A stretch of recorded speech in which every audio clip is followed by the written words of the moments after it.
10.32% मतदान हुआ है।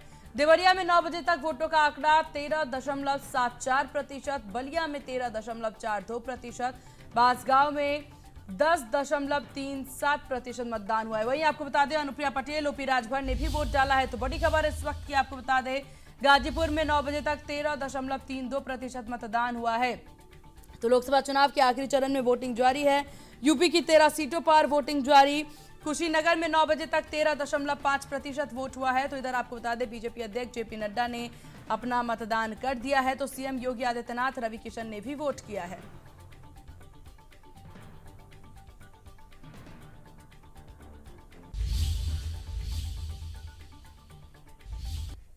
और चलिए आपको गाजीपुर से रिपोर्ट दिखाते हैं, जहां हमारे सहयोगी ने गाजीपुर में पोलिंग बूथ का जायजा लिया है, साथ ही साथ वोटरों से भी खास बातचीत की है। सुनिए क्या कुछ उन्होंने कहा। हमारे साथ और कुछ लोग हैं जो अपना मतदान करके आए हुए हैं। आइए, हमारे साथ महिला है, हम बात करते हैं। क्या नाम है भाभी? निधि। आज आपने मतदान का प्रयोग किया है, क्या कहेंगे आप? किस मुद्दे पर वोट किए हैं? गाजीपुर के विकास के लिए देखा जाए 400 पार का नारा है, क्या कहेंगे? बिल्कुल इस आपकी बार 400 पार। और हमारे साथ लोग मौजूद हैं। क्या नाम है भैया? आशीष राय। आशीष जी, किस मुद्दे पर वोटिंग किए हैं? विकास के मुद्दे पे 400 का नारा है, क्या कहेंगे? 400 से पार रहेगा इस बार। उसमें गाजीपुर का भी कमल खिला है, जनता का भरपूर प्यार और भरपूर आशीर्वाद मिल रहा है। 2019 की बात किया जाए तो जातिगत समीकरण हावी था, इस बार क्या माहौल है? इस बार कोई जातिगत समीकरण नहीं है। बसपा अलग लड़ रही है, सपा अलग लड़ रही है, और जितने लोग हैं सबका भरपूर आशीर्वाद मोदी जी को मिल रहा है। अंदर सुरक्षा व्यवस्था कैसी थी? बहुत अच्छी है, सुरक्षा व्यवस्था भी अच्छी है, वोटिंग भी अच्छी पड़ रही है, लोगों की भीड़ लगी हुई है।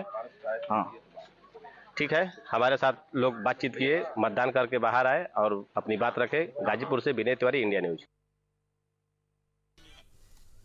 और चलिए गाजीपुर के बाद अब मिर्जापुर से सहयोगी की खास रिपोर्ट देखिए, जहां पर मतदान केंद्र पर पहुंचकर जायजा लेते नजर आए।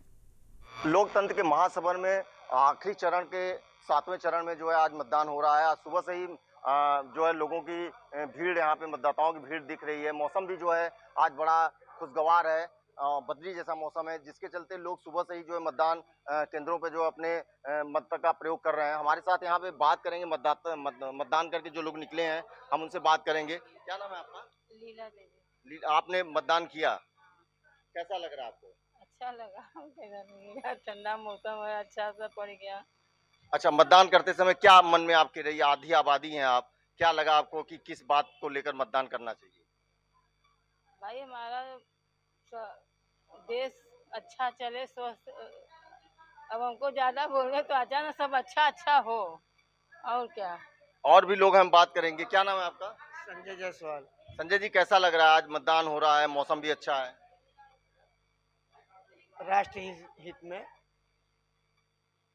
और पहले वोट, बाद में जलपान। बिल्कुल, और भी लोग हैं। क्या नाम है आपका? राम कुमार। आपने वोट डाला? ऐसे करिए। क्या लग रहा है, क्या आपके मन में चल रहा था आज? क्या लग रहा है, यहाँ पे लड़ाई उड़ाई चल रही लोगों? सही है सर, वोट बढ़िया पड़ रहा है। आपका क्या कहना है? सब अच्छे से वोट पड़ गया, हमारे देश का विकास हो, यही हम लोग चाहते हैं। और भी है आधी आबादी। क्या क्या नाम है? वोट डाला आपने? दिखाइए आप। क्या नाम है आपका? अमिता जायसवाल। अमिता जी, आपने वोट डाला, आधी आबादी है, क्या आप मन में लेकर किन भावनाओं के साथ आपने आज वोट किया? बस सब काम आगे अच्छे से हो, जैसे होता आ रहा है,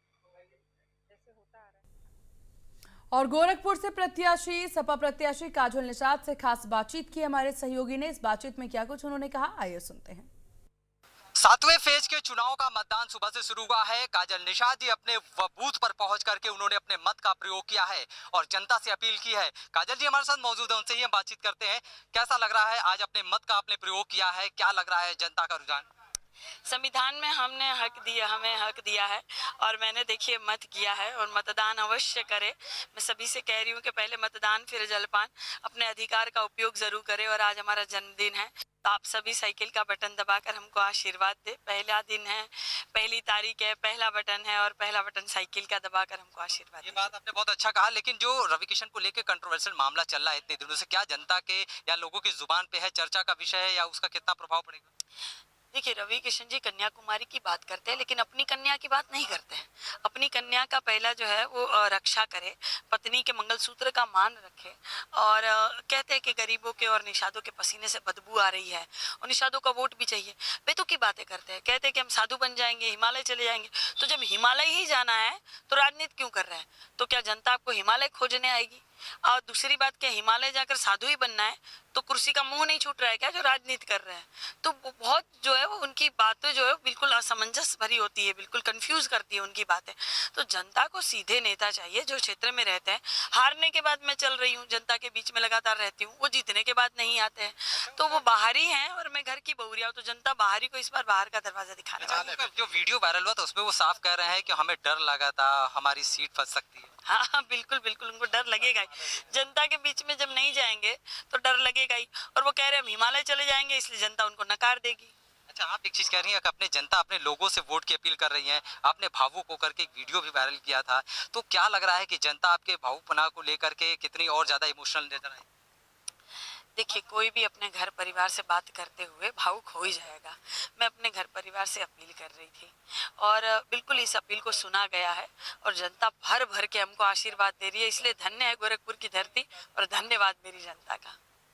बिल्कुल ठीक कहा आपने कि जनता का पूरा भरोसा है और जनता को लेकर के वो यहाँ पहुँच रही है और यहाँ पर लोगों से वोट करने की अपील करती हुई नजर आ रही है और तमाम कटाक्ष भी उन्होंने किया है। और निश्चित रूप से अभी जो मतदाता है वो किस तरीके से ईवीएम में किसको कैद करते हैं आने वाली तारीख बताएगी, लेकिन ये जरूर है कि राजनीति पूरी तरह से गर्म हो गई है। वीडियो जर्नलिस्ट अजीज के साथ सुशील कुमार, इंडिया न्यूज, गोरखपुर। तो 7वें चरण में उत्तर प्रदेश की 13 सीटों पर वोटिंग जारी है और इसको लेकर पल पल की अपडेट भी हम आपको दे रहे हैं। इसी बीच चर्चा के लिए हमारे साथ मनीष अग्रवाल जी बने हुए हैं जो कि राजनीतिक विश्लेषक हैं। हमारे साथ भगत सिंह जी हैं, राजनीतिक विश्लेषक। हमारे साथ आकाश दुबे मिर्जापुर से हमारे सहयोगी बने हुए हैं और पंकज चतुर्वेदी वाराणसी से हमारे साथ बने हुए हैं। सबसे पहले पंकज, आप ही से जानना चाहेंगे वाराणसी को लेकर के क्या कुछ बड़ी तस्वीरें इस वक्त सामने आ रही?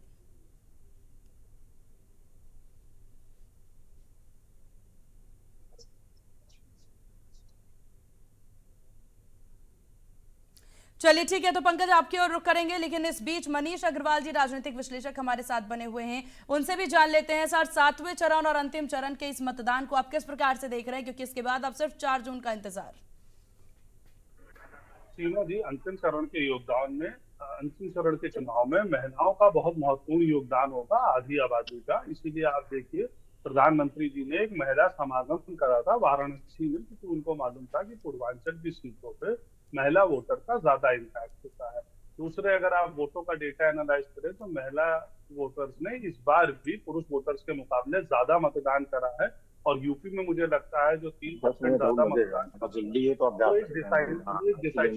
के रूप में हमें देखने को पूर्वांचल में वाराणसी का चुनाव हो या गोरखपुर का चुनाव,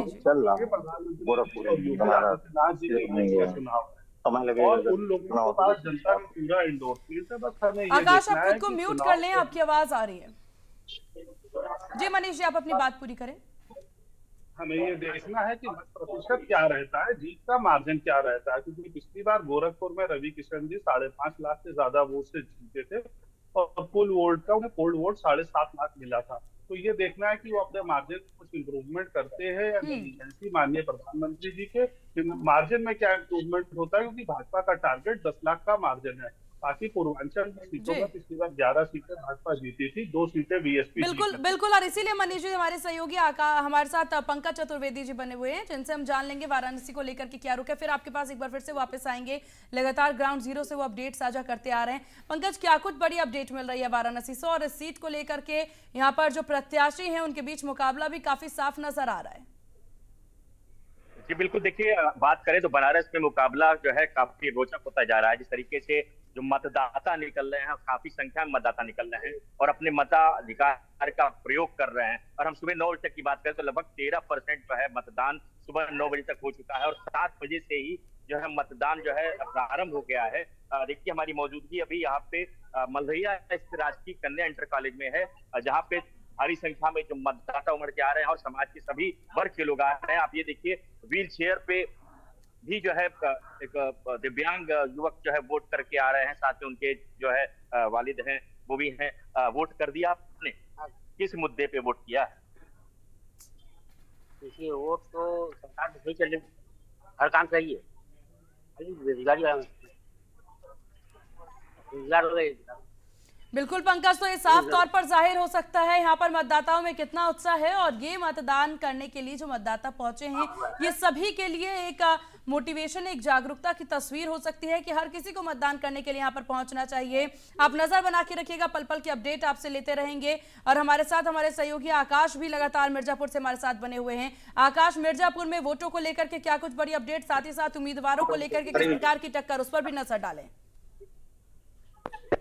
वोटरों की बड़ी संख्या में यहाँ पे वोटर जो है मतदान केंद्रों पहुंचे हैं, उन्होंने अपने मतदान का जो प्रयोग किया है।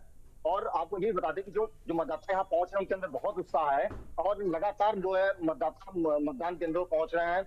ये चूंकि एक हॉट सीट है, यहाँ पे तीसरी बार जो है अनुप्रिया पटेल चुनाव लड़ रही हैं, और मेरी उनसे भी बात हुई और वो हैट्रिक लगाने के लिए पूरी तरीके से स्वस्थ दिख रही हैं। इसी बीच जो मतदाता पहुंच रहे हैं वो 100 साल तक के मतदाता हैं और नौजवान मतदाता भी हैं, और जो किसी भी तरीके से अक्षम है उनके परिवार वाले भी उनको अपने साथ लेकर इस महासमर में जो है लोकतंत्र के महासमर में वोट करवाने के लिए पहुंच रहे हैं। आप देख सकते हैं मेरे साथ एक जो वृद्ध है यहाँ पे खड़ी है, आप हम इनसे बात करते हैं। क्या नाम है आपका? संपत्ति। वोट डालने आई है आप? क्या मन में विचार चल रहा है आपके, और क्या सोच के आई हैं? क्या विचार चला है?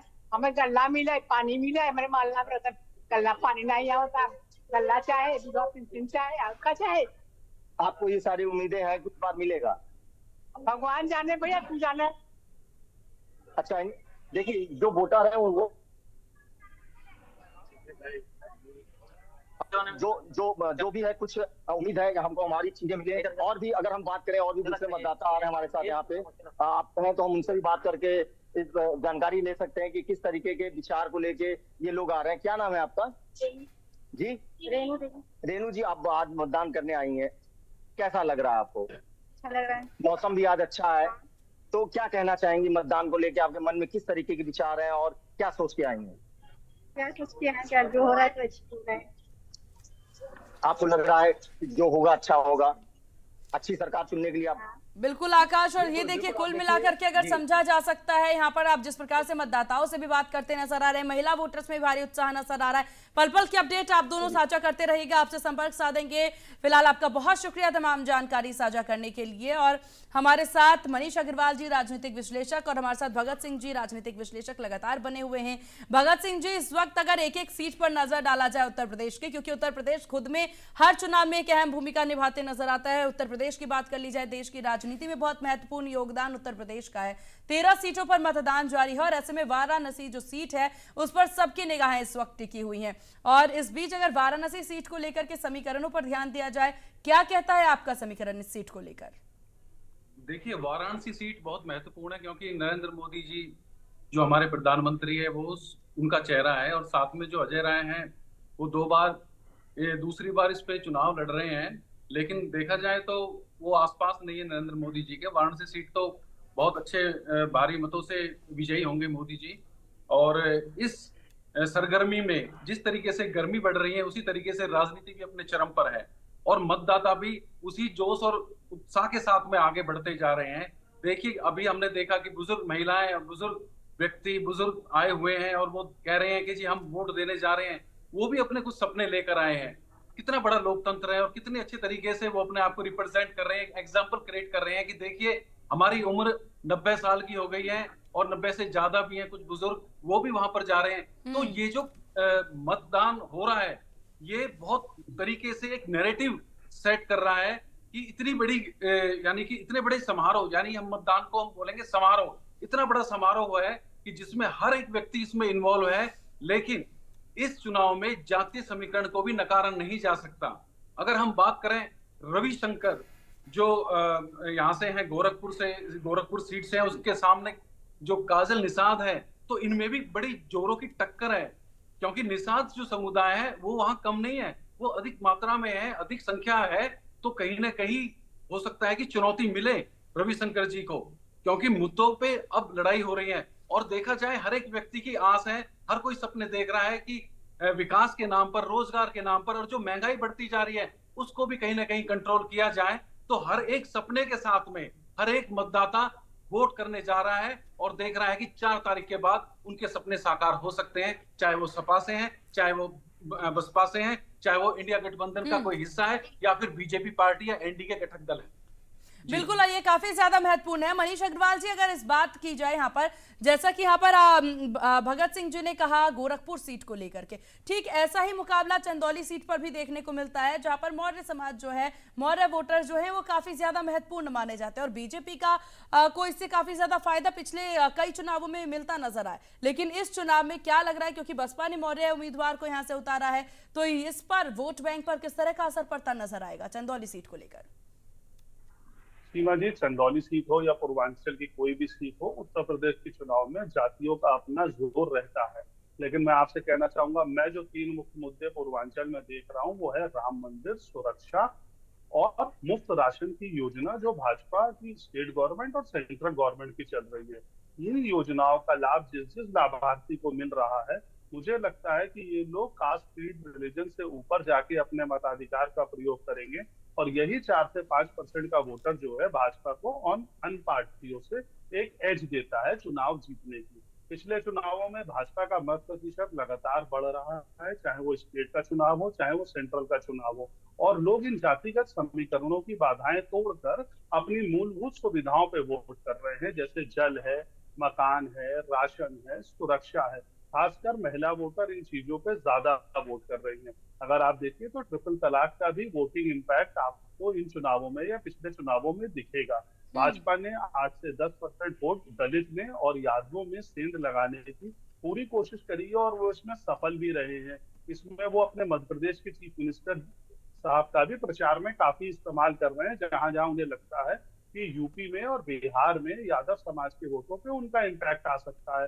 तो जातिगत समीकरणों की सोशल इंजीनियरिंग जो है, इस बार पीडीए अलायंस बना के अखिलेश यादव ने भी काफी अच्छी कोशिश करी थी, लेकिन मुझे लगता है 14 और 19 के सेगमेंट में भाजपा ने इसको यूज करके जो लाभार्थी सेगमेंट अपना नया क्रिएट कर लिया है, उसको अभी विपक्ष छूने में असफल रहा है। तभी आपने देखा होगा कि 4-5 फेज के इलेक्शन के बाद कांग्रेस अध्यक्ष ने ये ऐलान करा था कि अगर हम सत्ता में आते हैं तो हम 5 किलो की जगह 10 किलो अनाज देंगे। अगर आपकी मुहिम में आपको ये लग रहा था, पहले आप कहते थे इस अनाज से गरीबी, भुखमरी बढ़ रही है और सरकार ये गलत दे रही है, लोगों को स्वयं में सक्षम बनाना चाहिए, ऐसी सुविधाएं नहीं देनी चाहिए, तो जब आप उस चीज को गलत कह रहे थे तो आपने 4-5 फेज के बाद 10 किलो अनाज क्यों बोला? क्योंकि आपको दिखा कि जमीन से इस चीजों का फर्क पड़ रहा है। तो मुझे लगता है देशहित के मुद्दे जो हैं वो इस बार ज्यादा ऊपर रहेंगे और ये जो नया लाभार्थी सेगमेंट है ये अपनी इच्छा से वोट करेगा, चाहे ये दलित हो, चाहे ये किसी और जाति का हो, और उससे भाजपा को फायदा मिल रहा है। बिल्कुल। और देखिए, एक सवाल आप दोनों से ही होगा, क्योंकि ये जो सवाल है इस पर आप दोनों की राय जानना काफी ज्यादा जरूरी होता है, और वो सवाल वोट परसेंटेज को लेकर के है। पिछले चुनावों में जिस प्रकार से देखने को मिला था, इन 13 सीटों को लेकर के अगर हम बात करें तो इन 13 सीटों पर लगभग 60% से ज्यादा ही वोट पड़े हैं। लेकिन इस बार चुनाव में पिछले 6 चरणों को अगर देख लिया जाए, पिछले 6 चरण में जिस प्रकार से रफ्तार जो है, परसेंटेज जो कम हुए, फिर चाहे वजह उसकी कुछ भी हो सकती है, गर्मी वजह हो सकती है या फिर अन्य कुछ भी वजह मानी जा सकती है, लेकिन अब क्या लग रहा है इन 13 सीट को लेकर के, ये वोट परसेंटेज क्यों इतने कम हो रहे हैं और किस प्रकार से असर डाल सकते हैं? भगत जी, पहले आपसे।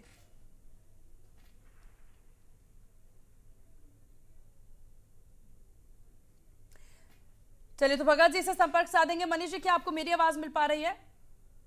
बिल्कुल सीमा जी। मनीष जी, पहले आप अपनी राय रखें। देखिए सीमा जी, हम लोग वोटिंग परसेंटेज का बार बार डिस्कशन कर रहे हैं। आप कहती हैं अगर गर्मी इसका एक कारण है, तो बंगाल में 75 से 80% क्यों वोट हो रहा है? क्या वहां पे गर्मी नहीं है? मतदाता जहां पे अपना अधिकार जैसे चाहता है इस्तेमाल कर रहा है। लेकिन अगर आप इस डेटा की बैकवर्ड एनालिसिस करती हैं तो हाँ, यूपी में 2 से 3% वोट हर राउंड में कम पड़ रहा है।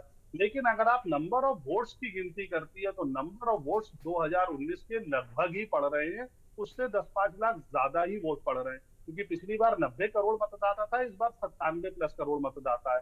तो अगर हम परसेंटेज 97 करोड़ मतदाता से देखते हैं तो हमें 2-3% कम दिखता है, लेकिन 2019 के परिप्रेक्ष्य में वोटर मोर और लेस सेम है। लेकिन इसमें फिर मैं आपसे कहना चाहूंगा कि महिलाओं की वोटिंग परसेंट पुरुषों से कहीं ज्यादा है, और ये महिला वोटर आधी आबादी जो है इस बार डिसाइसिव वोटिंग करेगी यूपी और देश के चुनावों में। ये जिसके फेवर में जाएंगे चुनाव वही जीतेगा। छोटे मार्जिन की सीटों पे इनका बड़ा प्रभाव रहता है, लेकिन महिलाएं जो है अपनी मूलभूत सुविधाओं पे वोट कर रही हैं, वो इस चीज पे वोट नहीं कर रही। बेरोजगारी एक मुद्दा है, गरीबी एक मुद्दा है, लेकिन आप बताइए जब से देश आजाद हुआ है 75 साल से ये मुद्दा है। जो पार्टियां आज विपक्ष में है, जैसे यूपी में समाजवादी पार्टी, 4 बार उनकी यूपी में सरकार रही है। आज भी अगर वो ये कहना चाहते हैं कि आज भी यूपी में गरीबी है, तो क्या इन 4 बार की सरकारों में उन्होंने इसके लिए कुछ करा? क्या उनके पास कोई इसका कॉन्क्रीट प्लान है? क्या उन्होंने इस पे जो करा था वो अपने वो घोषणा पत्र में लेके आते हैं? वादे तो लेके आते हैं, लेकिन पहले क्या वादे करे थे वो कैसे पूर्ण होंगे? क्या कांग्रेस जो वादे लेके आती है घोषणा पत्र में, लेकिन मनीष जी, यहाँ पर मेरा एक और सवाल आपसे, एक और सवाल यहाँ पर जो आप मुद्दों को लेकर के बात करते नजर आ रहे हैं, खास करके गरीबी और रोजगार को लेकर के, देखिए मुझे ऐसा लगता है कि सिर्फ पॉलिटिकल पार्टीज जो हैं उन्हीं को ये लगता है कि गरीबी और रोजगार जो हालांकि अहम मुद्दा है, गरीबी और रोजगार जो है इन्हीं मुद्दों को लेकर के ये युवाओं को प्रभावित कर सकते हैं। लेकिन आज के युवा कुछ और भी चाहते हैं, आज के युवा विश्वास चाहते हैं, आज के युवा की मांग होती है कि सिर्फ दावे ना हो, वो चीज धरातल पर भी दिखे। सिर्फ दावे हर पार्टी कर रही है, लेकिन आपको नहीं लगता कि वोटर जो हैं अब उनकी सोच बदल चुकी है, लेकिन राजनीतिक दल अभी भी उन्हीं मुद्दे को लेकर आगे खींचते जा रहे हैं? देखिए, वोटर्स ने पिछले 10 सालों में वास्तविकता में और वादों में फर्क करना शुरू कर दिया है। यही विपक्ष के लिए एक समस्या का कारण बन रहा है। सब लोग वादा करके जीत जाते थे, 5 साल के बाद हार जाते थे, दूसरी पार्टी जीत जाती थी।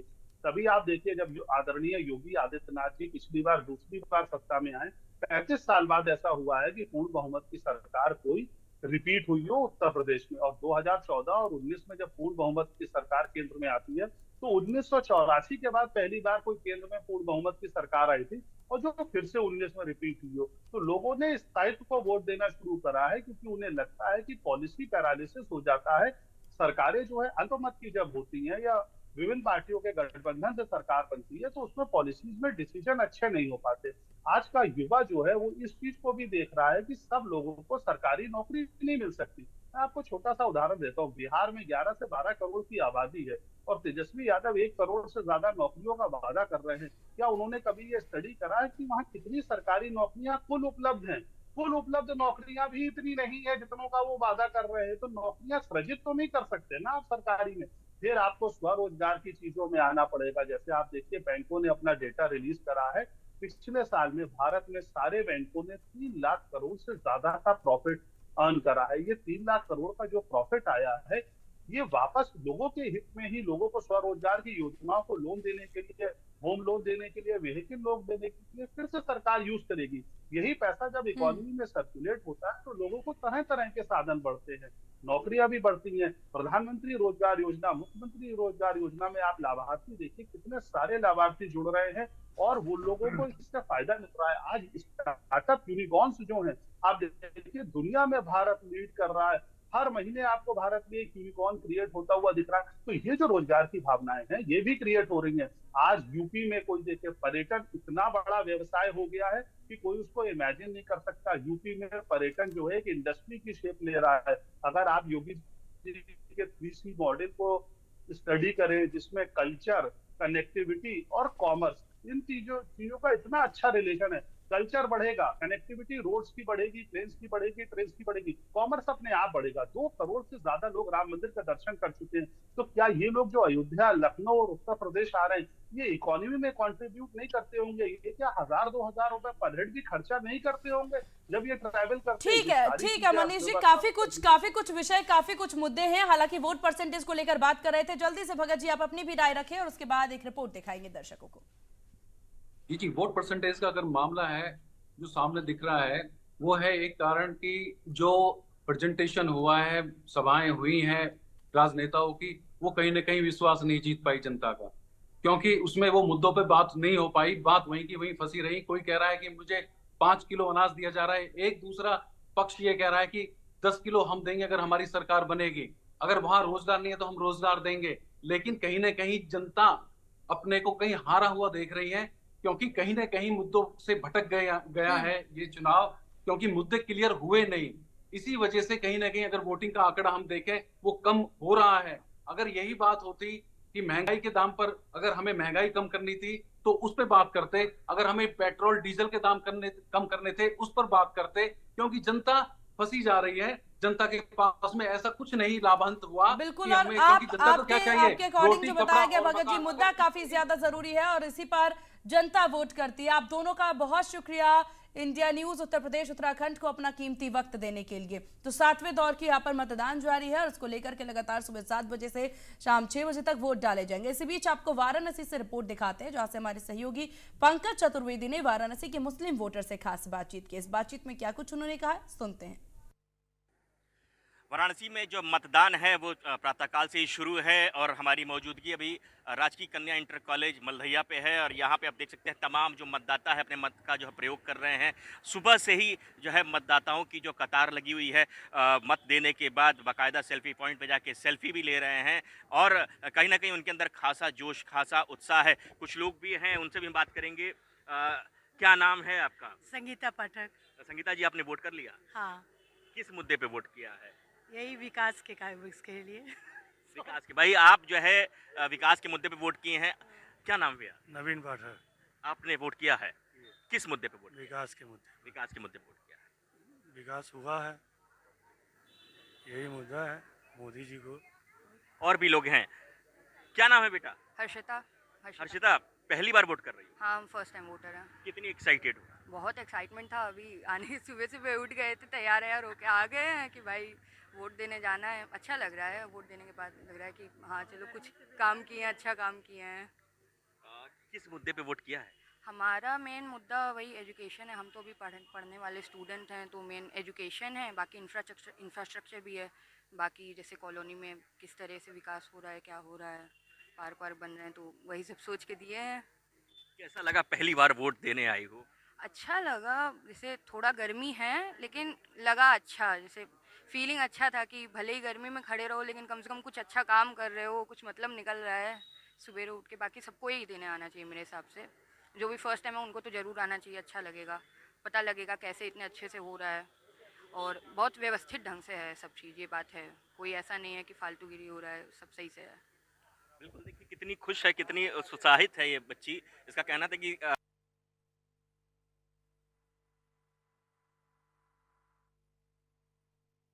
तो कुल मिलाकर के आप वाराणसी के वोटर्स को सुन रहे थे, जहां वो जमकर के कहते नजर आए कि क्या कुछ महत्वपूर्ण उनके लिए है और खासतौर पर विकास के मुद्दे पर वोट देने की बात उनके द्वारा कही जा रही है। तो 13 सीटों पर मतदान सुबह 7 बजे से जारी है और इंडिया न्यूज उत्तर प्रदेश उत्तराखंड पर महा कवरेज आप लगातार देखने को मिल रहा है। हमारे सहयोगी ग्राउंड जीरो से पल पल की अपडेट हमसे साझा करते नजर आ रहे हैं। और देखिए यहाँ पर 13 सीटों पर मतदान जारी है। वहीं देश भर की बात कर ली जाए तो देश भर में 7 राज्य और एक केंद्र शासित प्रदेश में मतदान देखने को मिल रहा है। और इसी बीच हमारे सहयोगी आकाश यादव की एक खास रिपोर्ट देखिए। देखिए, मैं एक मतदान स्थल पर मौजूद हूँ। ये बनारस का मतदान है, कैंटोनमेंट का क्षेत्र कहा जाता है। और जो कतार है, आप कतार देख सकते हैं कि सुबह सुबह लोग लाइन में खड़े हैं। पहले मतदान, बाद में जलपान। क्या मुद्दा होगा इस बार का? सर हमको क्या नाम पड़ेगा? नाम हमको कुछ बोलने नहीं आता। कुछ नहीं बोलने आता। आप बताइए, नाम क्या पड़ेगा? मोहम्मद फखरुद्दीन। मुद्दा क्या होगा इस बार का? इस बार मुद्दा देश के लिए होगा, देश के बचाने के लिए, देश के हित में होगा, संविधान बचाने के लिए होगा। संविधान बचाने को लेकर इस बार? जी। क्या नाम पड़ेगा भाजी आपका? अशोक कुमार गुप्ता पड़ेगा जी। इस बार का मुद्दा क्या होगा? तो देखिए, अब तो पोलिंग बूथ तो पहुंचे हैं, कुछ ही देर में बटन दब जाएगा। मुद्दा क्या होगा? मुद्दा हम क्या बतलावें कि जो है, जो होगा सही होगा, गलत तो होगा नहीं। और रहेगा कि उनको तो आना ही आना है। और कुछ लोग हैं, हमसे बात करना चाहेंगे। मुद्दा क्या होगा? विकास का मुद्दा कर रहे हैं। अच्छा, विकास का मुद्दा। विकास को ऊपर जा रहे हैं। भी कह रहे हैं कि बेरोजगारी बहुत हो गई है। कुछ नहीं हुआ है, सही है। इतना रोड सड़क बन गया, क्या क्या बन गया, अभी कोई बात नहीं, कोई कमियां है? जितना मोदी योगी बना दिया। नाम ना लीजिए, आप केवल मुद्दा बताइए। 42,700 विकास बहुत हुआ। राम मंदिर 300 सब खत्म हुआ, इन्होंने खत्म किया, अब क्यों किया? गुरुजी, इस बार का मुद्दा क्या होगा? आप भी पोलिंग बूथ में मौजूद हैं। मुद्दा जो लोग बोल रहे हैं कि बेरोजगारी हमारे पिताजी बचपन में 4 महीने के थे जब हम गुजर गए, और मेरे चाचा जी हम 8 लोगों को पाले हैं। अगर हम मान लीजिए जिस प्रोफेशन से हैं, चाहे छोटा रोज़गार हो चाहे बड़ा रोज़गार हो, अगर मैं सिलाई कर रहा हूँ और मेरे पिताजी सिलाई कर रहे हैं, अगर मान लीजिए हम लोग गरीब हैं, अभाव में हैं, तो हमने भी सिलाई सीख लिया किसी परिस्थिति में। मेरे चाचा जी संभाले हमको फिर, और दुकानदारी सिलाई का करके हम लोगों को जो है पाले। और जब उनकी हड्डी टूट गई, एक पेशाब करने में गाय चढ़ गई उनके कमर पे, हम थे दिल्ली में। फिर हमारे को उस ज़माने में ट्रंकाल होता था, गया, मैं आया।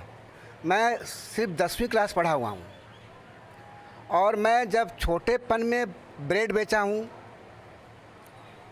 पतंग बेचा हूँ, पिचकारी और पटाखा बेचा हूँ, अबीर बेचा हूँ, और डंडे में गुब्बारा लगा करके बेचा हूँ।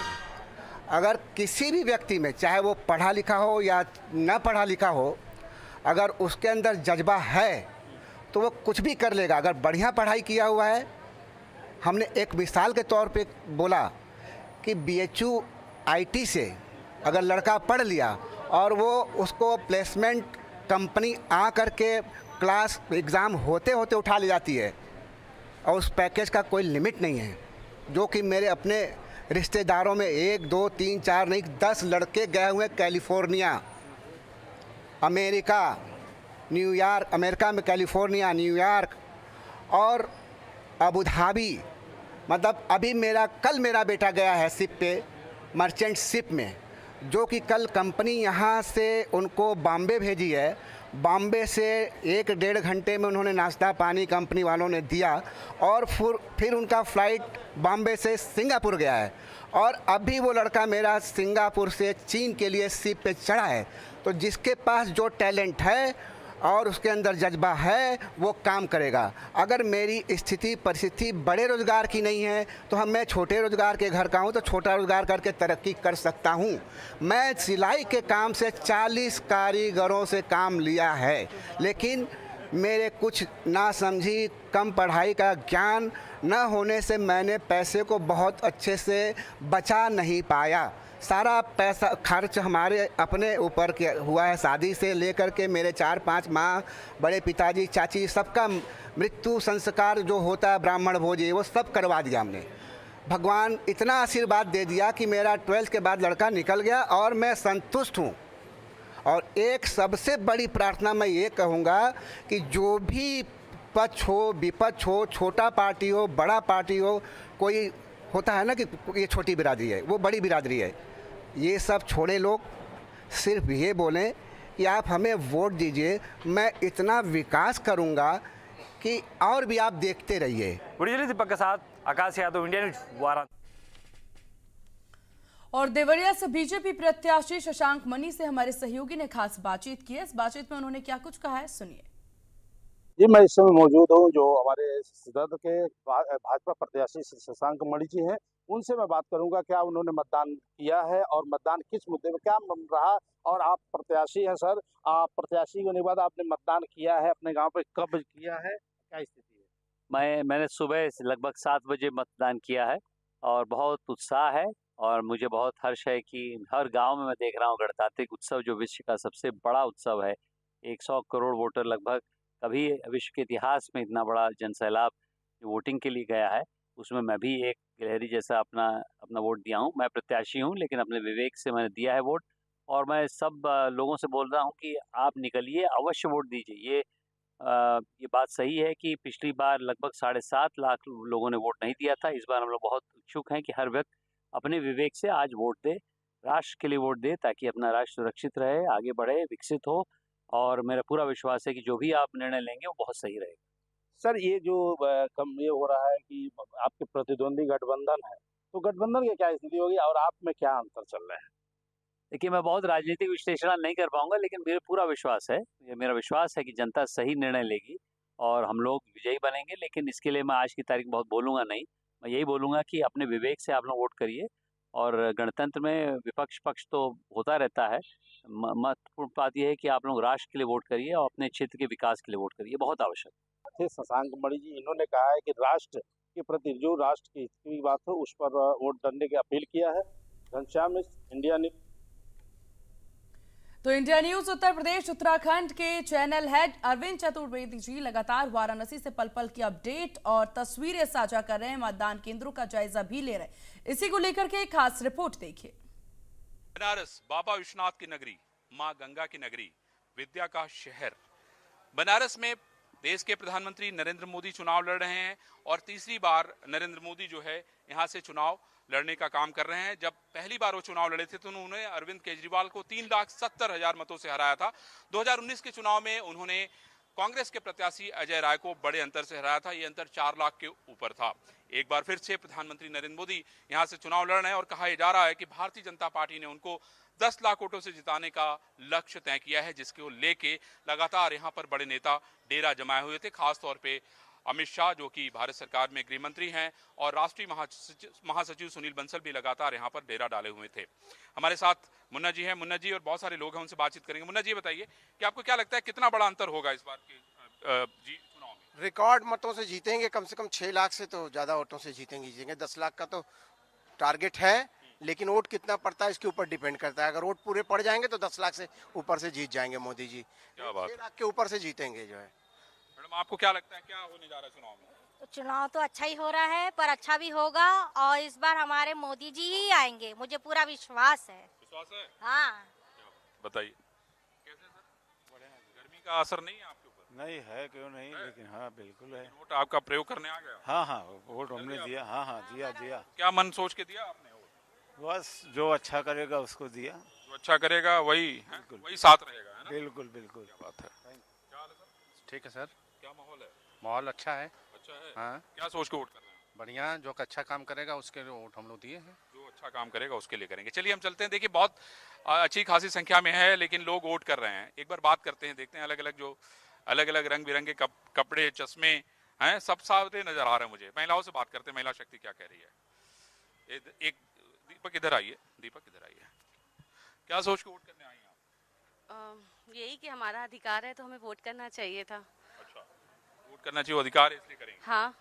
तो अधिकार का प्रयोग करके कुछ करना चाहती हैं, कुछ बदलना चाहती हैं, या चाहती हैं कि कुछ और काम हो? क्या मन में चल रहा है आपके? नहीं, हमारा यही है कि जो भी अभी तक मोदी जी ने किया है वो बहुत अच्छा काम किया है। इसके आगे भी उन्होंने जो सोचा है तो वो बहुत अच्छा सोचा है, तो हम उनके साथ हैं। अच्छा काम करेंगे। कहाँ नाम हो तो आप? धनोज देवी। वोट करे आयल भाई निकल बहुत काम मनने में चला तो रे? सब चला था। सब चला था? अच्छा, तुम्हारा पहली बार वोट है? हम इनके साथ दे रहे हैं। अच्छा, इनका साथ दे रही हैं, मतलब आप दादी को साथ ले आई हैं कि वोट करवा दें। हाँ। आप क्या सोच के आई हैं वोट करने? कि दुनिया के विकास हो और मोदी जी आए, फिर ऐसे ही दुनिया चलती रहे। अच्छा, दुनिया का विकास हो। आप भी लाइन में लग के वोट कर रही हैं? हाँ बिल्कुल भैया। अच्छा, बिल्कुल कर रही हैं। हाँ बिल्कुल। क्या खाना वाना कुछ खास बनाई है आज तो उत्सव है? पकौड़ा बना दिया। आप लोग दोनों लोग साथ नहीं, अलग अलग है। हाँ, सबका साथ सबका विकास। हाँ, विकास करने बस इसीलिए आए। सबका साथ सबका विकास। कैसे हैं सर आप? First class. टोपी के नीचे पसीना चमक रहा है। जी, है ना? जी। लेकिन क्या सोच के वोट कर रहे हैं? ये हमारा अधिकार है, सबका साथ सबका विकास। वोट कर लूं? हाँ भैया। का मने में रहल तो रे? मने में रहल ढाल लेहल का लोट ना। सही जगह पड़ गए? हाँ। वोट किया आपने? हाँ। बड़ा एकदम लग रहा है थक गई आप एकदम वोट करके। हमारा तो है ला। पानी पिलाइए भाई, आप लोग के पानी पिलवाते हैं आप। तबीयत ठीक नहीं फिर भी वोट करने आ गई। अब क्या करी, पेट भरत हम मोदी भरत रहना है तो हमके लिए। जब पेट भरत हुआ ये लिए वोट करने आ गई हुआ। आप भी वोट करने आ गई हैं? हाँ, वोट करने आ गई। हाँ, कर दिए। क्या सोच के वोट की? अरे अच्छे सरकार है, चला रहे हैं इतना बढ़िया, इसलिए। अच्छा सरकार चलाओ तो ये वोट करो। हाँ। बहुत बढ़िया। बहुत देखिए ये लोगों का बड़ा उत्साह है। आप लोग कभी वोट नंबर में क्या सोच के वोट कर रहे हैं? बस विकास हो रहा है, उसी को देख के दिया जा रहा है। बिल्कुल जी। हाँ यार, तू का तेरे मन में चला था? First time vote. First time vote दे तू? हां। गाड़ी का है नहीं बनवलो। स्टाइल होई है। का सोच तू बताओ, एरिया देखा यार। हां, का सोच के वोट दे तू? मतलब कि जो विकास कर रहा है उसके लिए वोट देंगे। अच्छा, विकास करत हो के जो विकास ना करी ओके ना दे? ना दे। बहुत बढ़िया। क्या नाम है ब्रदर? क्षितिज प्रताप सिंह नाम है मेरा। क्या सोच के वोट कर रहे हैं? राष्ट्रवाद सोच के वोट कर रहे हैं। डबल इंजन की सरकार है, हर जगह विकास हो रहा है। आप देख रहे हैं युवा से लेके बूढ़े तक 80 करोड़ लोगों को राशन मिल रहा है। इससे बड़ी क्या बात होगी? ये सोनिया गांधी। क्या करते हैं? मेरा बिजनेस है। तो आपको तो राशन मिल नहीं रहा है? राशन नहीं, मैं हमारे भारतीयों को तो मिल रहा है, हमारे आस पड़ोस से खुश है कि जो भारतीयों को मिल रहा है उसी में खुश है? नहीं, बिल्कुल खुश हूँ मैं। बहुत सारी चीज़ें हैं, एक चीज़ की बात नहीं, बहुत सारी। मैं आपसे 20 चीज़ें जुड़ा सकता हूँ कि हमारे जैसे मैं बिजनेस हूँ, हमें सरकार लोन दे रही है, बहुत कम ब्याज दरों पे लोन मिल रहा है। ये अच्छी बात है ना। और क्या चाहिए? युवा और बढ़ रहा है। का नाम हो तुम्हारा? हमारा नाम समूह प्रसाद। समूह प्रसाद का सोच के आयल हुआ वोट देवे? का मन में चलत हो? हमारा जो विकास कर रहा है वही हमारे मोदी भैया है। अच्छा, मोदी भैया तुम्हारे भैया, क्या बात हो। सर क्या नाम है? मेरा नाम विनीत सिंह है। विनीत जी, क्या सोच के मन में आया वोट डालने? सुदृढ़ व्यवस्था और सुदृढ़ व्यवस्था, विकास और सबके साथ मिलजुल के काम करना। अच्छा। एक नेता ऐसा होता है जो लोगों की चीज़ों को समझता है। अच्छा। और देश के हित में काम करता है। क्या बात हो। बड़ा यार लाल शर्ट पहन ले, वो क्या बात है तुम्हारी? बढ़िया है। फैला दे बहुत अच्छा है। मोदी सरकार बहुत बढ़िया चला रहा है हमारे लिए, एकदम बहुत अच्छा चल रहा है। और सबको साथ लेके चलना है, सबके साथ लेके चलना। हाँ, और बहुत हमारे लिए मन शांति से भी काम हो रहा है। जरा आके समझौलो नहीं कि पहले तो भाजपा में रहा, अब इम्मी आ जा नहीं भैया हम क्यों समझाने लगे? हम कैसे समझी? क्या नाम है सर? पवन कुमार। पवन कुमार जी, क्या करते हैं आप? सबका बिजनेस करते हैं। क्या मन में चल रहा है आपके? सबका साथ सबका विकास। सबका विकास, बहुत बढ़िया। क्या नाम है सर? मेरा नाम गोविंद है। गोविंद जी, क्या करते हैं? मैं बीएचयू में लैब अटेंडेंट हूँ। अरे वाह वाह, क्या बात है। लैब में सही जांच होता सब? बिल्कुल सही जांच होती है। बिना लाइन का? बिना लाइन के नहीं, लाइन तो लगाना पड़ेगा क्योंकि लोडिंग बहुत ज्यादा है ना बीएचयू पे। बहुत ज्यादा लोडिंग है ना, आदमी धरने पे भी बैठ जाता है वहीं है। हाँ, वो सबका अपना अपना मन जैसा वो धरना पे बैठ जाए। अच्छा, क्या माहौल है वोट में? क्या करवाओ? उसमें अब जो करना रहेगा हम अंदर करेंगे। अंदर करेंगे। बहुत बढ़िया, सही बात है भाई, अंदर हम करेंगे, बाहर नहीं बताएंगे। क्या नाम है यार? रोहित कुमार। रोहित कुमार जी। दाढ़ी का नहीं बनौला तुम्हारा? अब इसी तरह। अच्छा, ऐसे ही मन रहा कि आज छुट्टी मनाई है तो का माहौल चला था? बस सही चला था। हाँ, एकदम सही चल रहा है। तो कहाँ तेरे मन में क्या चला था? बस एक बार वही। क्या बात है। देखिए क्या है कि लोगों के मन की बात जो है यहाँ पर बताया लोगों ने। और ये बहुत एक ऐसा पर्व है जिसमें आपके पास वो शक्ति है जिसमें आप अपने मत का प्रयोग कर सकते हैं। और प्रकृति भी वाकई बहुत मेहरबान है। आप देखिए, मैं आपको बाकी लोगों से भी मिलाता हूँ, बात कराता हूँ। काम और डाल ले लू, बड़ा पसीना पोंछ ले लू। पसीना हो गया वोट डालने में ना? अरे नहीं, गर्मी होने लगा। गर्मी हो गया। का सोच लू, का सोच के वोट डाल लू? चलिए कि हम लोग को इतना खिला रहे हैं तो उसी को देना है जरूरी। अच्छा, वही के देवे की जरूरी बात। बहुत जरूरी देना है। अच्छा। हाँ। और कोनो बात तेरे मन में नहीं आया? नहीं हो, कम से कम इतना बढ़िया चला रहा है। हाँ, तो अधूरी ना रह जाएगा, पूरा करना जरूरी है ना। पूरा करना जरूरी है। देखिए, ये विश्वास है लोगों का। देखिए यहाँ बीएलओ बैठे हुए हैं और यहाँ पे देखिए छाछ बंटवा रहे थे प्रिंसिपल साहब कि वोट डालिए, छाछ पीजिए, है ना। मैडम इधर आइए ना, आप किससे फोन से बात कर रहे हैं? इधर आइए, बताइए भाई। नहीं, किसी से नहीं, मैं वो बेटे से बात कर रही हूँ। हाँ, तो अच्छा है ना, बेटे को वोट डालने के लिए कह रही हैं? नहीं, बेटे को वोट डालने के लिए। आपका? अनीता सिंह। अनीता जी, वोट डालनी है आप? नहीं, मैं अपना वोट कराने आई हैं? नहीं, कराने नहीं है, डालने आई हूँ। खाना वाना बना के आए कि पति बना रहे हैं? नहीं, पति नहीं बना रहे हैं ना, खाना बना के आई हूँ। मैं वोट डालने आई हूँ। वोट डाल लिया? अभी डालने जा रही हूँ। अच्छा, बहुत बढ़िया। देखिए, नमस्ते नमस्ते। देखिए मुन्ना जी भी खड़े हैं यहाँ। तो ये आपने देखा कि लोग किस तरह से अपने मताधिकार का प्रयोग कर रहे हैं। मुन्ना भाई, मुझे ये बताइए कि इधर लगातार आप जो है लोगों के बीच में घूम रहे थे, मैं देख रहा था नेताओं के साथ लगातार आप यात्रा कर रहे थे। इस बार का चुनाव बाकी चुनाव से कैसे अलग है? देखिए, इस बार का चुनाव ना, कुछ लोग हैं जो बोल रहे हैं मतदाता साइलेंट है और मतदाता का जो घरों में बैठा मतदाता है वो सिर्फ मोदी को वो वोट के नाम पे वोट कर रहा है, वो किसी को वोट नहीं कर रहा है। जितनी बातें सब हवाई हैं कि ये अपोजिशन ये कर रहा है, वो कर रहा है, कहीं किसी के ना तो लोग थे और ना होते। और जो वोटर घर में बैठा है वो मोदी और भाजपा छोड़ दूसरा कुछ नाम लेता ही नहीं है। तो आपको लग रहा है कि पब्लिक जो भीड़ आ रही है ये बाकी नेताओं के, उसमें सब कोई मतलब उस भीड़ का कोई मतलब नहीं है। भीड़ तो इकट्ठा की जाती है ना, भीड़ कुछ भी नहीं मतलब है। नहीं, तो इस बार मैंने देखा कि अखिलेश यादव के मंच पे पहुंचने के लिए लोग लड़ रहे थे।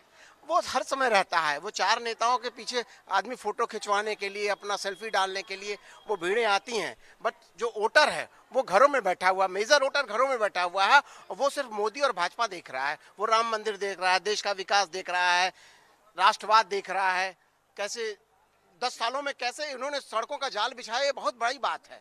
इतने बड़े मात्रा में कभी सड़कें मैं समझता हूँ, देखिए ऐसा है कि ये देखना बड़ा महत्वपूर्ण होगा कि क्या भीड़ जो आ रही थी वो वोट में कन्वर्ट होती है या नहीं। जो लोग सड़कों पे निकल के ये चिल्ला रहे थे, हल्ला मचा रहे थे कि नहीं इस बार जो है हम बहुत बड़ा परिवर्तन करेंगे, उसका नतीजा 4 तारीख को भी आपको इंडिया न्यूज पल पल की खबर के साथ दिखाएगा। इस समय हम दुर्गा कुंड में है, हमारे सामने दुर्गा माँ का मंदिर है जो कि बहुत प्राचीन है और इसके बगल में ही दुर्गा कुंड का सरोवर है। ये दोनों बहुत प्राचीन है और इन दोनों का बहुत बड़ा महत्व है। तो यहाँ से आपने मतदाताओं की रिपोर्ट देखी, अब हम आपको बनारस में किसी और जगह पे ले चलेंगे और वहां पर हम आपको दिखाने की कोशिश करेंगे कि आखिर मतदाताओं के मन में क्या चल रहा है। दीपक कुमार के साथ मैं अरविंद चतुर्वेदी, इंडिया न्यूज। वहीं उत्तर प्रदेश सरकार के मंत्री रविंद्र जायसवाल भी अपने मताधिकार का प्रयोग करने के लिए पहुंचे। इस दौरान उन्होंने इंडिया न्यूज से खास बातचीत की और इसमें उन्होंने बड़े जीत की बात भी कहते हुए नजर आए। उन्होंने कहा कि प्रधानमंत्री नरेंद्र मोदी तीसरी बार रिकॉर्ड मतों से जीत दर्ज करेंगे। सुनिए आगे क्या कुछ कहा। प्रदेश सरकार के मंत्री रविंद्र जायसवाल जी वोट करने के लिए आए हैं, मतदान करने के लिए आए हैं और ये राजकीय कन्या विद्यालय है वहाँ पे आए हैं। इनसे बात करेंगे किस मुद्दे पे वोट जो काशी की जनता दे रही है, क्या कहेंगे? सबसे पहले तो मैं बाबा भोलेनाथ का प्रणाम करता हूँ कि आज उन्होंने अपने मतदाताओं के लिए बदली कर दिया है। बनारस में कल का थोड़ा था टेम्परेचर, वह 47 के ऊपर था, लेकिन आज बाबा भोले ने ये कहा कि हमारे भक्तों को कष्ट होने पावे, तो टेम्परेचर को कंट्रोल करने में बदली कर दिया है और उस कारण से लोग सारे भक्त निकल घर कर वोट कर रहे हैं। और जो यहाँ फ्लो दिखाई पड़ रहा है वोटिंग का, आज हम यहाँ पर वोट अच्छा होने जा रहा है। जब अच्छा वोटिंग होगा तो मोदी 10 लाख के पार होंगे और विपक्ष सिमट जाएगा 2.5 लाख के नीचे। लगता है कि जो है मत का प्रतिशत बढ़ेगा, जो जिस तरीके से जो मौसम की वजह से जो है मत का प्रतिशत काफी गिरा है। माननीय मोदी जी के प्रति जो काशी के विकास किए हैं, उस विकास के प्रति जो चलाया गया था अभियान जन जागरूकता का, आपके द्वारा, मीडिया के द्वारा, पब्लिक द्वारा, उसका असर दिखाई पड़ रहा है। और सोचिए कि यहाँ पर लोग क्यों पर खड़े हैं, यह उनका कमाल है। बिल्कुल, देखिए मंत्री रविंद्र जायसवाल जी थे, इनका साफ तौर पे कहना था कि मौसम भी कहीं ना कहीं आज बहुत बढ़िया हो गया है, इसलिए जो है मतदाताओं का जो भीड़ है वो प्रातःकाल से यहाँ देखने को मिल रही है। और वाकई जिस तरीके से जो मतदाता बढ़ चढ़ कर जो है अपने मत का प्रयोग कर रहे हैं, वो कहीं ना कहीं ये इंगित करता है कि वोट का जो प्रतिशत है वो निश्चित रूप से बनारस में बढ़ेगा। और जो लगता है कि वाकई बनारस जो है प्रथम श्रेणी यानी 60% ज़्यादा जो है मतदान बनारस में होगा। इंडिया न्यूज़ के लिए बनारस से पंकज चतुर्वेदी। और चलिए अब आपको काशी से दिखाते हैं रिपोर्ट, जहां पर मुस्लिम महिला मतदाताओं से हमारे सहयोगी ने खास बातचीत की। इस बातचीत में क्या कुछ उन्होंने कहा, सुनते हैं। वाराणसी में जो मतदान है वो प्रातःकाल से ही शुरू है और हमारी मौजूदगी अभी राजकीय कन्या इंटर कॉलेज मल्हैया पे है और यहाँ पे आप देख सकते हैं तमाम जो मतदाता है अपने मत का जो है प्रयोग कर रहे हैं। आज वोट कर दिया आपने? वोट अभी किया नहीं, करने जा रहे हैं, अभी किया नहीं, पर्ची हमारी निकालना है।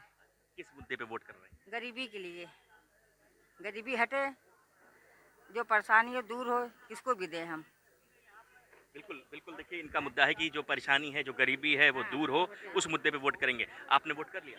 हाँ, वोट दे दिया। किस मुद्दे पे वोट किया? अरे हम लोग का परेशानी बहुत है, गरीबी बहुत है, झेल रहे हैं, शादी लड़कियों के नहीं कर पा रहे हैं। भाई कोई भी जीते, हम लोग का महंगाई कम कर दे।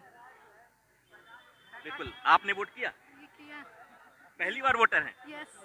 अच्छा, फर्स्ट टाइम वोटर हैं। कितना जोश, कितना उत्साह? बहुत एक्साइटेड थे, सुबह का कब से वेट कर रहे थे कि जो सुबह हो हम जाएं वोट देने। बिल्कुल, देखिए बच्ची का कहना है कि सुबह से वेट कर रही थी कि कब जो सुबह हो और वो हम जो है वोट करने के लिए आए। निश्चित रूप से जो उत्साह है, जो जोश है वो देखा जा सकता है वोटरों के बीच में। निश्चित रूप से जो बनारस का जो आज 7वें चरण में जो चुनाव हो रहा है वो कहीं ना कहीं ये संदेश जा रहा है कि इस बार लगता है कि बनारस में वोट जो है रिकॉर्ड वोट पड़ेगा और बनारस एक जो है एक उदाहरण पेश करेगा। जिस तरीके से प्रदेश के अन्य शहरों में वोट का प्रतिशत गिरा है, तो कहीं ना कहीं बनारस में जिस तरीके से मतदाताओं में खासा जोश, खासा उत्साह देखने को मिल रहा है। और आने वाला ये समय बताएगा 4 जून को कि बनारस में किसकी विजय होती है। फिलहाल अभी की बात करें तो अभी वोट जो है लगातार मतदाता डालने के लिए आ रहे हैं। दिखाना भी चाहेंगे कि जो भीड़ है मतदाताओं की लगातार वो आती जा रही है और अपने मत का प्रयोग कर रही है। हम बात करें तो तमाम जो सेल्फी पॉइंट्स भी बनाए गए हैं, पूरे बैलून से जो है इस बूथ को सजाया गया है और सभी पानी की भी समुचित प्रबंध है, सुरक्षा की भी चाक चौबंद पूरी व्यवस्था की गई है और तमाम जो मतदाता हैं अपने मत का प्रयोग करने के लिए लगातार बूथ पे पहुंच रहे हैं। इंडिया न्यूज के लिए बनारस से पंकज चतुर्वेदी। और चलिए जान लेते हैं 11 बजे तक वोट परसेंटेज क्या कुछ रहे हैं। तो बड़ी खबर आपको बता दें, 11 बजे तक वोट परसेंटेज 7वें चरण के लिए मतदान जारी है। 28.2% मतदान 11 बजे तक उत्तर प्रदेश में हुए हैं। तो देवरिया की बात कर ली जाए तो 28.1% मतदान हुआ है। गाजीपुर में 27.49% मतदान हुआ है। तो वहीं महाराजगंज में 29.66% वोट जो हैं वो पड़े हैं। देवरिया में 28.1% मतदान। तो 11 बजे तक वोटों का आंकड़ा किस प्रकार से रहा है वो हम आपको बता रहे हैं। सुबह 11 बजे तक 27.55% गाजीपुर में मतदान हुआ है। 7वें चरण के लिए वोटिंग को लेकर किस तरह की तस्वीरें आप देख पा रहे हैं। बलिया में 27.8% मतदान। तो बांसगांव में 28.3% मतदान जो है वो हुआ है। चंदौली में सुबह 11 बजे तक का आंकड़ा 29.8% का रहा। और चलिए रुकते एक बहुत छोटे से ब्रेक ले, लेकिन ब्रेक के उस पार भी पल पल का